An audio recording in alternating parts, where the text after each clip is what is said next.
High বন্ধুরা। তো আমি একটা নতুন ভিডিও নিয়ে চলে এসেছি আপনাদের জন্য। তো এই ভিডিওটা আগেও বানিয়েছিলাম, তো সেটাতে ভয়েস থাকে না, তো ভয়েসটা শোনা যায় না, মাইক্রোফোনটা অফ ছিল। তো তার জন্য অনেক কিছু কমেন্ট এসেছে। তো এটা আমি আবার মাইক্রোফোন অন করে ভয়েস দিয়ে আমি বলছি।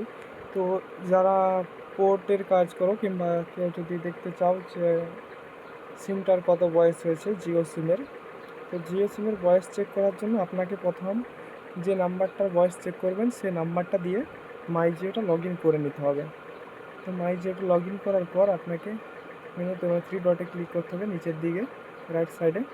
তো এখানে আসার পর আপনাকে আসতে হবে মোবাইলে, যেখানে ভিউ মোর আছে এখানে যাওয়ার পর আপনি দেখতে পাবেন রিচার্জ হিস্ট্রি। তো আপনাকে রিচার্জ হিস্ট্রি যেতে হবে। রিচার্জ হিস্ট্রি যাওয়ার পর আপনার উপর দিকে স্ক্রল করে নিচে দেখবেন লাস্ট রিচার্জ কত তারিখে ছিল। তো এটা যেমন দেখুন 3 মার্চ, সেখান থেকে আপনি হিসাব করে দেখলেন 3 মার্চ মানে এখন চলছে আপনার আগস্ট মাস, তো মানে এটা 3 মাস বয়স হয়ে গেছে।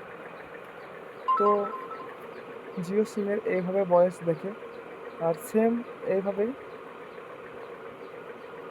ভোডাফোনও দেখা যায়। তো আমি ভোডাফোন একটা অন্য ভিডিওতে আমি আপনাদেরকে দেখিয়ে দেবো।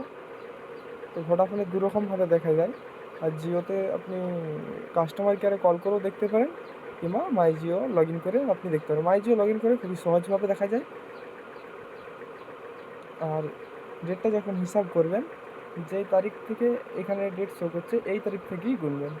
একদিন পরে নয় যে 3 দিন পরে মানে পোর্ট করলে বা 3 দিন পরে চালু হয়েছে বলে 3 দিন পরে, এটা যেদিনে রিচার্জটা সাকসেস হয় সেদিনের ডেটটা ধরে, মানে যেদিনে চালু হয়। তো এই ডেট থেকে হিসাব করবেন আপনারা, সেই ডেটে আপনারা পোর্ট করবেন, দেখবেন পোর্ট হয়ে গেছে। তো ভিডিও আশা করি সবাই বুঝে গেছেন। তো যারা বুঝতে পারছেন না তারা কমেন্ট করবেন, আর যারা বুঝে গেছেন প্লিজ একটা সাবস্ক্রাইব লাইক করে যাবেন।